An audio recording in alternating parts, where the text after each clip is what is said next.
What's going on, fantasy footballers? Week 11 is approaching us, and we got your top waiver wire ads right after this.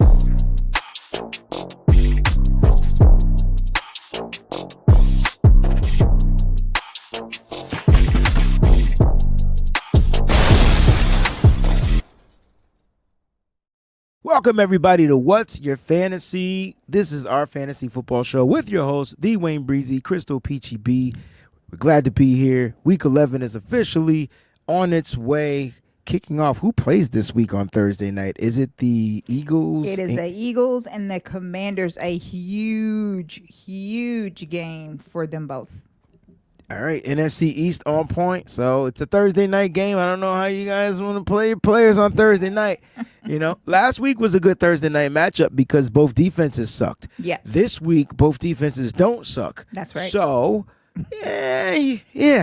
whatever. All right, let's get to it. We got some new NFL news that we just wanted to share with you guys. I think the latest in the headlines that the Bears fired their offensive coordinator, Shane Waldron. PG, what does this mean for the Bears offense? What do you think it means for the Bears offense? Do we get a Bears offense? I'm just curious to know what you think. Right. I think that this is the beginning of the end for the Bears this season. Because I think that anytime that you have a head coach that makes these decisions, especially right now, it just sounds to me like it's just not going to be anything good. Because if you ask me, I think Eberflus is the one that needs to go. And the Bears already said that they're not going to get rid of him. So, okay. But if he's not going to get rid of him, you start with the offensive coach. And so the offensive coordinator is the one you let go, especially when your quarterback keeps getting sacked. So maybe there's a change in the philosophy. I don't know what Eberflus specializes in, is offense, defense, whatever. But maybe they'll allow the offense to just be a tad bit more Caleb Williams free, especially for fantasy football purposes. I think those that have him as a quarterback would like to see him.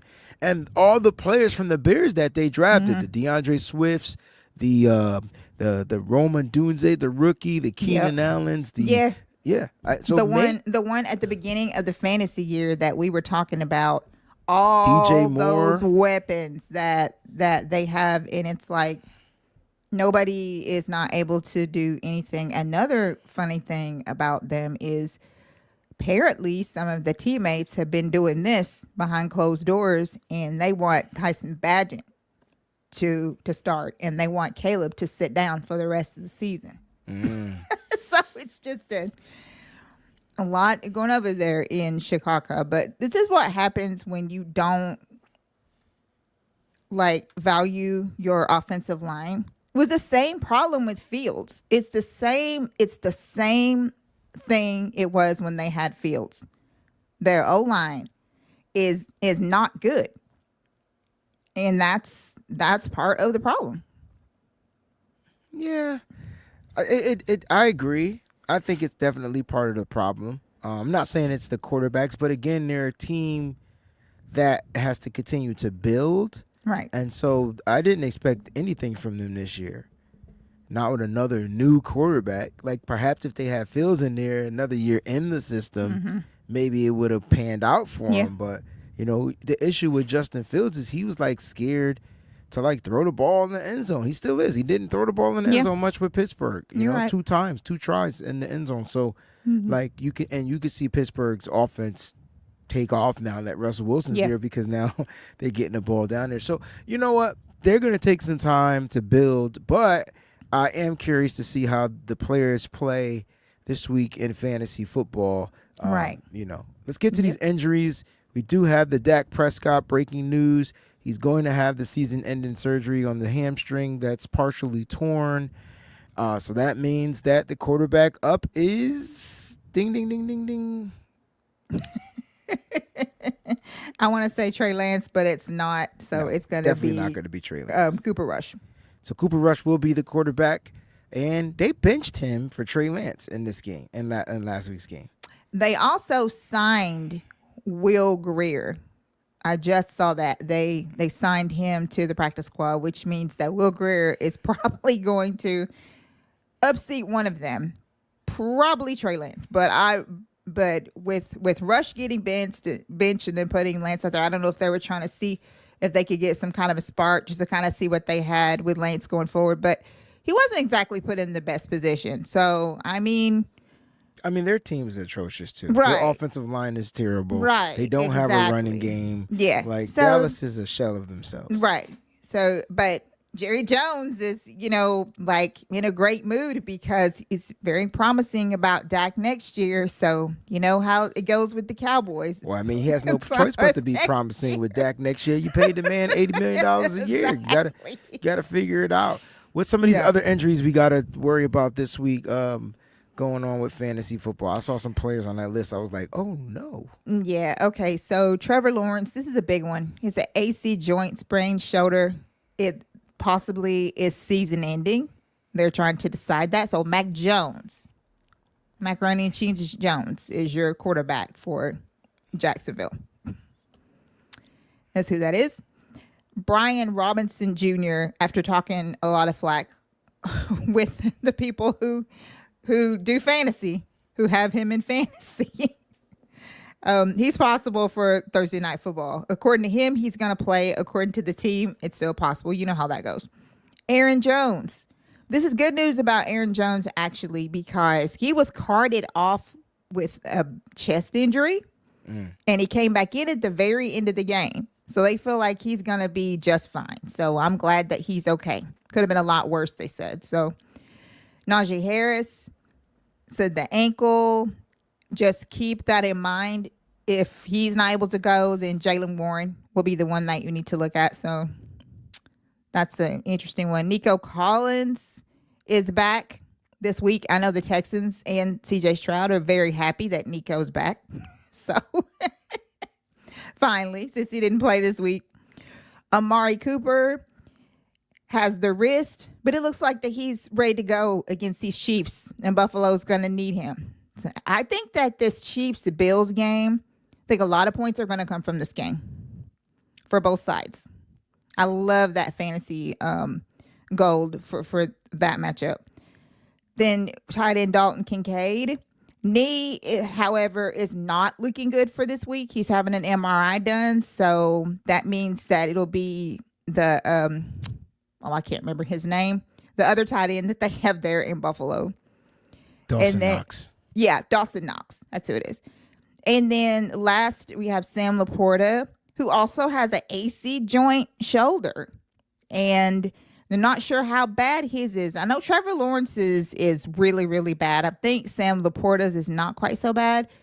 They are leaning towards leaving him out resting this week. So that's a big one for Detroit. So, it's crazy because this year, especially with the tight ends, man, the production has been relatively low. And last year it was relatively high, like Sam Laporta. Well, man, I hope these guys rest up, man. That's your injury report for the What's Your Fantasy show. Now let's get to the top 10 fantasy football scores, PPR of last week. And we got a list. And listen, Jamar Chase put up 55.4 points. And if you had Joe Burrow, the cool thing about drafting is if you got a receiver that's going to go, if you typically want to pair him up with that quarterback. That's right. Nice little thing. And if you had Joe, 33.7 points. Those are your top two scores. Lamar Jackson in that same game was number 3 with 32.9. Another quarterback from the Eagles, Jalen Hurts, 30.7. All right. Bijan Robinson is making his way and finally settling in to this Atlanta offense. 29.4 points. Number 6 was Kyler Murray. Another quarterback on the list, 28.7. Number 7, wide receiver Marquez Valdez-Scantling with 25.9 points. Number 8, wide receiver Calvin Ridley with 25.4. Number 9, Chuba Hubbard, 24.9. And last but not least, Brock Purdy, quarterback, 49ers, number 10, 23.8 points. Those are your top 10 money scorers. Man, if you would have had all those guys in your lineup, you would be winning every single week. Any surprises on this list? So the one thing that I want to say is y'all got to give Breezie his props because he said that Brock Purdy was going to be on this list this week against Tampa. And he came in number 10. So he made the list. He made the damn list. Okay? He didn't say how. He didn't say where he was going to place. Bijan.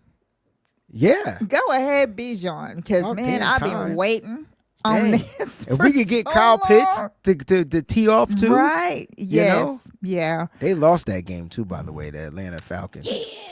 That Tough was loss, man. That was a bad loss. They lost to the Saints. You know why they lost? You know why they lost? Because number 7, Marquez Valdez-Scantling. Exactly. Who went crazy in the first quarter. Mm-hmm. Like literally, dude had like 25 points in the first quarter. They must have shut him down for the rest of the game, but now he went off in the first quarter, man. Mm-hmm. Derek Carr didn't like the fact that crap was being talked about him. Ooh, and everything. And they had a new OC, right? A new coach. Sorry. And they have a brand new interim head coach. Yeah. And like, I guess he's the Riz. I guess his name is like Rizzo or whatever it is, but he's like a player's coach, and the players love him, and they made T-shirts. And so you telling me the Saints got the Rizzo? The Rizzo? Yes.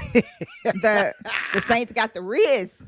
Wow. So they've got this new fire under him, and they really like this coach because they played for this coach, and Atlanta wasn't expecting that. No, they expected to cruise down to Nolans, get this quick win, and turn around and come back. So did we. I did too. So did we. Because I literally picked the Falcons to win this game because I had no idea that was going to happen. But that's what happens sometimes whenever you get, for some reason, whatever was going on with Dennis Allen, they just weren't happy and they just wanted him out. And then he's out, and now they're playing really good football. I was really happy, Breezie, because I won 3 of my leagues just from having Joe Burrow and Jamar Chase in my lineup. I was crying at the beginning of the season, of course, but I never let him go, never lost hope, kept the faith, and it paid off this week when I needed him the most. So appreciate that. Listen, fantasy football guys, owners out there, fantasy football. Listen, here's the goal, okay? Here's the goal. I'm going to give you the real. I ain't told nobody this. The goal is to get into the motherfucking playoffs by any means necessary. Mm-hmm. All you got to do is go 7-7. Yep. And just get a toe into the playoffs. That's all you got to do. In a bad league, you might could go 6-8. Like, you know what I'm saying? Right. But listen, 7-7, it gets you in. Mm-hmm. Once you get in, you're best to just work your magic, Yep. Play the best damn lineup you can play that week. All right, so that's where it is. Before we get to the waiver wire pickups, let's go to the teams that will not be playing this week. They're on a bye week. That's the Arizona Cardinals, the Tampa Bay Buccaneers, the Carolina Panthers, and the New York Football Giants. So those teams will not be playing on this week, and the league does kick off this week. Thursday Night Football, Commanders at the Eagles. Is it the Commanders at the Eagles or the Eagles at the Commanders? Either way. I have no idea. Either way, it doesn't matter. Let's get to these waiver wire pickups. Mm-hmm. All right, we got them. We got 10 of them. Listen, if you don't got Bo Nix by now, you need it, and you need a quarterback. You need to go pick up Bo Nix. Now, most players won't need a quarterback, but this kid has been consistent week in and week out, and his style of play allows him to get you double-digit points every week. All right. I just feel like Bo Nix is a guy that you're gonna want. I mean, there's the Drake Mays out there, especially if you need a quarterback, because some people use one quarterback until it's their bye week. Then they drop a different player, pick up a emergency quarterback. If that's what you're doing, pick up Bo Nix. Any thoughts on Bo?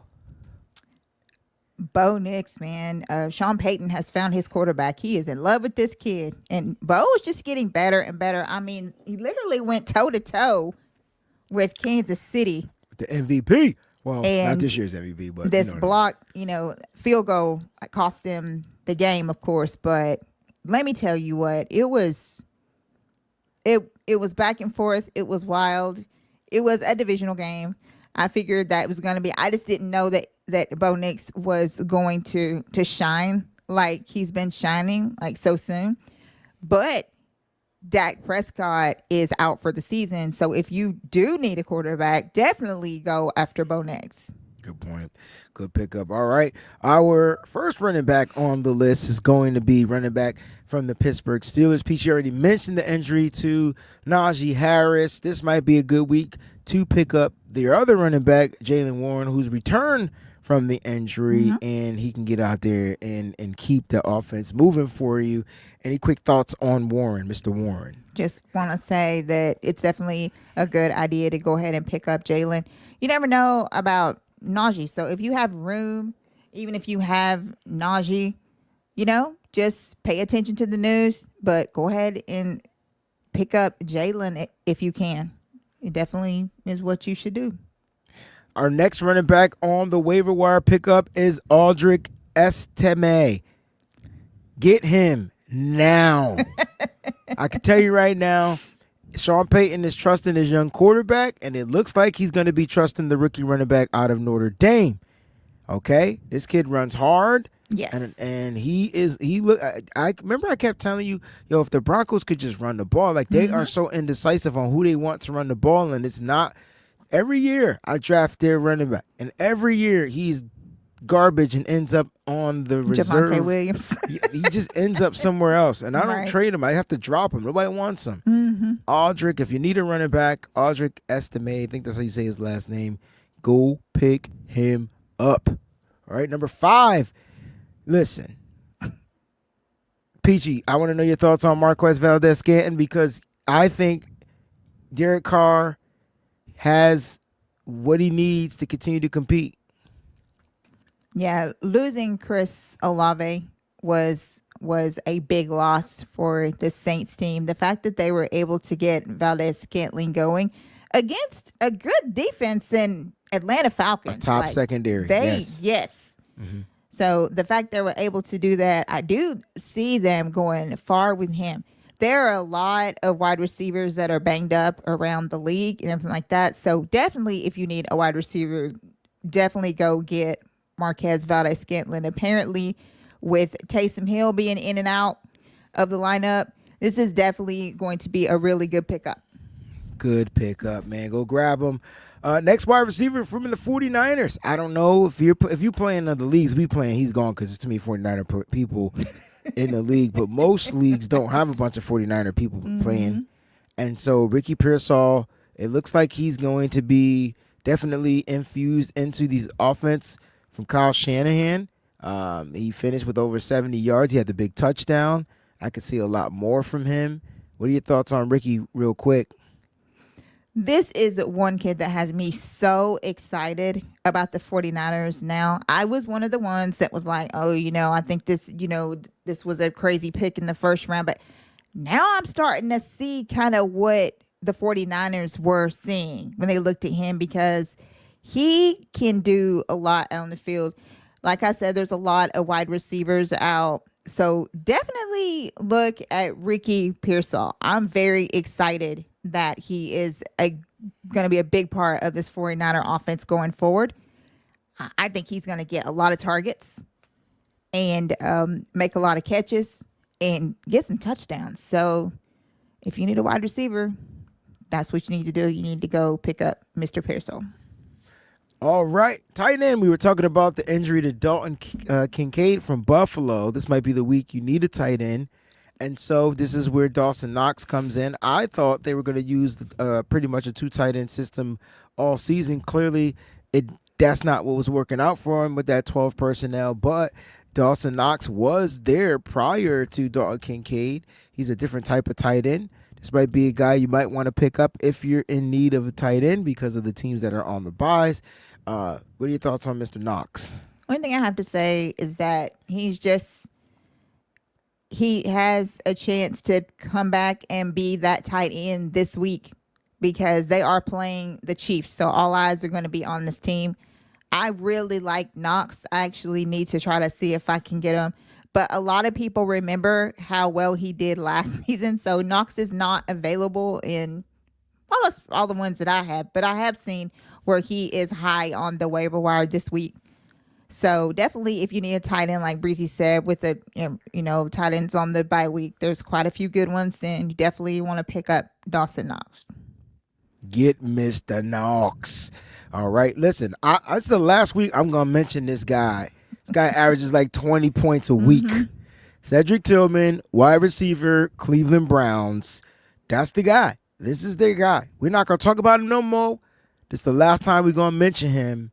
I'm giving you the insight. Pick up Cedric Tillman from the Browns. All right, from the Browns. Kicker. Now the Vikings got a new kicker. And I think there's an injury to their other kicker or whatever. But this guy came in, John Parker Romo. Stu got 3 first names. John Parker, well, whatever. Right. Got you. Anyway, my point is, did he go 4 for 4 first time kicking? I think so. They won. Didn't they win this game like 15-12 or 5 for 5? Yeah, it was 5 for 5. It was an ugly game, but yeah. So because of him is why they won the game. I'm real excited about this kicker. Breezie had told me at the beginning of the year something that I've never done before. Just, if you have one kicker, don't even worry about trying to save a kicker. If you can get a better kicker, then get that kicker and don't worry about it. Kickers, just trade them out, doing whatever. And it's actually helped my team a lot doing that. So I will actually be looking to see if I can get him in some of my leagues because he went 4 for 4. My kickers just wanted to make good. make that correction. 4 for 4. They won the game 12-7. So 4 for 4, and they're on the road in Tennessee next. On the road in Tennessee. Oh yeah. Next. All right. So I just wanted to put that out there. And last but not least, the defense. The Bears' offense look asinine. If I am anybody in this divisional matchup, I'm picking the Packers defense to take on the Bears. If you're one of those people like me, which what defense I'm about to officially drop? What? The Ravens. Yeah. There's some crazy stuff going on with that Baltimore defense. Like nothing's going on with that Baltimore defense. First, all right, so guys, pick up the Packers defense. They're playing the Bears. Yeah. The Bears are struggling offensively. This could be a great week for the defense. Now, again, the Bears will have somebody new calling the shots, so we don't know how their offense is going to be. But listen, pick up the Packers defense. You'll thank us later. Peachy, back to that Ravens defense. Here's the issue. They're like top run defense and like the worst passing defense in the NFL. And teams are throwing on them. And that's why I scored. That's why your boy Chase went berserk. Like berserk. And then they lost Kyle Hamilton. Did we talk about his injury? No. Is he out for the season? I do not know. That is a great question that I'm about to look up. You keep talking. I'm gonna look Kyle Hamilton went down and went out. And once he went out, I was like, oh, this game's going to be long. This game's going to be long. And so without Kyle Hamilton, no disrespect, their linebackers don't cover well this year like they did last year, probably because they no longer have Patrick Queen out there. And so the Ravens defense, for me, if a team can throw, I wish we played them this year. I will say that. Versus the Christmas when they still had I will say that. Did you get the info? Yeah, Mike. Okay. Whoever. So what Harbaugh said was that it's Monday, which was yesterday. He's been here all week getting treatment. We'll see how he looks Wednesday and go forward. So all weekend is what I think he meant, is that he's been there like all weekend getting treatments. So it doesn't look like it's season ending, which is really good for Baltimore, but still their defense is not anything like it was last year. So I know we know they lost McDonald. Mike McDonald's gone, but they're just different. They're just built different either. All right, sleeper pick. Guys, Peachy mentioned the injury to Aaron Jones. I'm at the point where I don't know if I trust Aaron Jones, because every time I put him in, I'm like, okay, and then he doesn't finish the game. Exactly. And then you're hit. Yep. So I'm not saying drop Aaron Jones, but I just don't think he's fully healthy. Sleeper pick, though, running back Cam Akers from the Vikings. He could be their running back one. And then And the must start for me, who would be your must start for this weekend? Oh, wow. Let's see. Must start. I don't even have who's playing who. I know. That's what I'm saying. Let me see. Are the Ravens playing this weekend? Yeah. Yeah, they don't have a bye. Yeah. Let me look at the Ravens real quick. They got to play. I'm trying to see here. All right, so the Ravens, I just want to see who the Ravens are playing. I'll tell you why I said that. The Ravens, the Ravens versus the Steelers? George Pickens, must start. Oh, gets that secondary? Yes. Dang. Yeah. That's funny because guess who my must start is? Who is it? It's Justin Herbert against the Bengals secondary because they asked too. I'm telling you, you could score. you could throw and Justin Herbert with Quentin Johnson and McConkey, and they got a nice little thing going. So those are some must starts, for this week. It's getting down to the nigga. Yo, next week, Peachy, I believe 6 teams. 6 teams. Are you listening to me? I'm listening. Will be on a bye week. Yep. It's going to be crazy. They doing us dirty at fantasy football this year, right? Because they know that it's almost over. And they, that it's, that it'll be time for the playoffs. Because then 2 weeks after that, playoffs. That's right. And that's it. Wow. All right, guys, get y'all managing in. Make sure you check out all the other episodes so you can see some of the other players from the waiver wire. They'll be right up there, right over there, right over there. YouTube will let you know where to find them. Also, make sure you hit that like button. And if this is your first time watching the show, watching the channel, subscribe. This is a channel where we're going to bring you some NFL stuff as well as 49er content. Decide to cover it all. So, thank y'all so much for tuning in to What's Your Fantasy? We out.